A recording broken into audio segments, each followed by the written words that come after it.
โอเคครับก็กราบสวัสดีคุณผู้ชมทุกท่านด้วยนะครับก็ยินดีต้อนรับเข้าสู่เกม Jurassic Kingdom นะครับผมแล้วก่อนอื่นนั้นผมก็ฝากกดไลค์กด Subscribe ช่องผมคนละ1ไลค์คนละ1ซับด้วยแล้วกันนะครับผม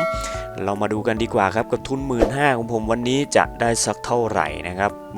เกมนี้จะมาดีหรือเปล่านะครับผมเรามาดูกันดีกว่าครับเห็นว่าช่วงนี้ Jurassic Kingdom นี้ตึงมากเลยครับผมซึ่งทุนนี้ผมก็ได้เล่นไว้ตั้งแต่เมื่อวานนะครับแล้วก็ยังไม่ได้ถอนนะครับก็เลยเอามาทำคลิปอีกสักหน่อยก่อนแล้วกันขออีกสักนิดๆหน่อย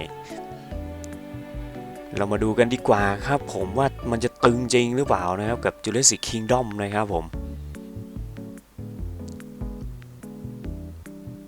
โอ้โห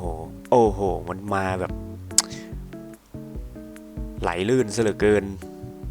ไหลลื่นเหลือเกินให้มันไหลจริงๆหน่อยไม่ใช่ไหลแต่ไม่มีอะไรเกิดขึ้นจัดไปครับ 1,840 ครับผมกลับมาที่ 15,000 ครับไหลไปหน่อยไหลไปหน่อยไหลไปอีกเคว่ายังไงสวยครับเปลี่ยนเป็น Y ครับผมไปหมดทั้งกราฟเลยครับข้างหน้าโอ้โหแล้วไม่ไปต่อนะครับ 1,800 อีกแล้ว3 ตัวโอ้ยเรียบร้อยครับผมก็เข้าฟรีสปินเป็นที่เรียบร้อยนะครับผมแต่ว่าเสียดายนะเกมนี้มันมีแค่8สปินนะครับแต่ว่าความพิเศษก็คือถ้าเผื่อสแคตเตอร์เข้ามาตัวหนึ่งหรือ2ตัวหรือกี่ตัวก็ช่างครับผมมันจะบวกตามจำนวนที่เข้ามานะครับผมบวกจำนวนสปินนะครับ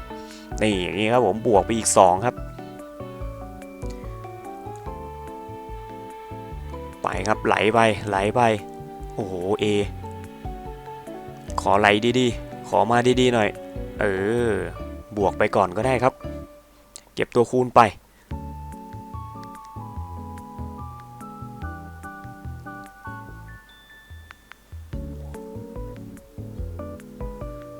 นิ่งแล้วครับเริ่มนิ่งแล้วครับเหลือ7สปินยังดีที่บวกมาครับคูณ8แล้วตอนนี้ยังไงต่อโอ้โหไม่ไหลนะครับน่าจะเปลี่ยนเป็น K เนาะ J ไปครับ960ไหลไปอีกไหลต่อไหมไปอีกไหมดอกนี้ครับผม 1,700 ครับบวกไปอีก1สปินครับผม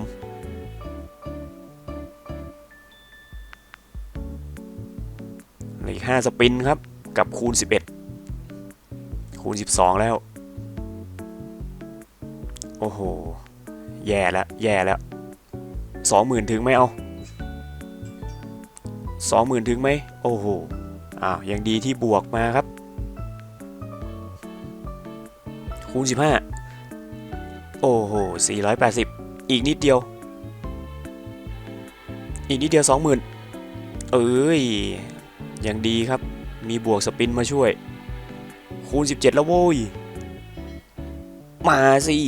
3,000 20,000เรียบร้อยครับไปกันต่อครับผมไหลไปอีกสิไปอีกสวยครับโอ้โหยังบวกต่ออีกนะเสียดายครับนกโดโดไม่เข้านะครับ 28,000แล้วนะตอนนี้เอา30,000ไม่เอา30,000ไม่เอาไปต่อครับโอ้โหน่าจะเปลี่ยนเป็น J คู่เนาะคูณ19ไปครับผม 3,900 ครับไหลไปอีกไหมไม่ไหลนะครับโห30,000แล้ว 40,000ไม่เอาถึงไหมจะถึง 40,000ไม่เอาสปินสุดท้ายครับยังมาอยู่ครับ 3,000 บวกไปโอ้โหเคมาทั้งแถวเลยอีก 2,000 นิดอีก 2,000 นิดจะถึงไหมคูณ22แล้วอีกนิดเดียวขอหน่อยเถอะ39,000จะ 40,000แล้วขอ 40,000โอ้ยยังบวกอยู่อีกไม่ถึง100โอ้โหไม่ให้นะครับ 24,000ครับดอกนี้ไป ให้มันถึง 40,000ดิไป 40,000ปุ๊บผมพอเลยปิดคลิปเลยจะถึงไม่ถึง700แล้วไหลไปสวยงามครับอีกนิดเดียวถึงเรียบร้อยครับผมโอเคครับผมก็ก่อนจะจากกันไปนั้นผมก็ฝากกดไลค์กด Subscribe ช่องผมเพื่อเป็นกำลังใจให้ผมทำคลิปต่อไปด้วยแล้วกันนะครับผมไว้เจอกันใหม่คลิปหน้าสำหรับวันนี้สวัสดีครับผม